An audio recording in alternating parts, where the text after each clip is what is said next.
Where did it all start, Nigel?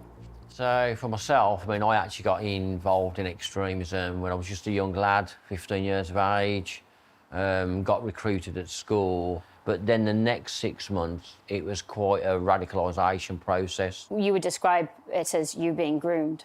Absolutely. The whole idea is these individuals know exactly what they're doing.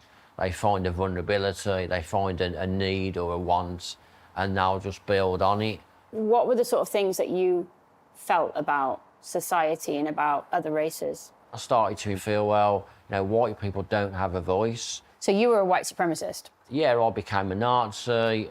We used to have Adolf Hitler parties in April. We used to celebrate things around Rudolf Hess. So when did it all come to a head? I was getting really fed up with things, and there was a black gent getting racially abused. There was about 10 or 15 of them, and they were being awful. But when I looked around, I saw the guy's wife and kids in the bus stop, and that just totally broke me, because I just thought, how are these, like, idiots attacking this gent just because of the colour of his skin? I stepped in, and I just remember walking away, thought, I've got to get out of this, you know, I want to leave now.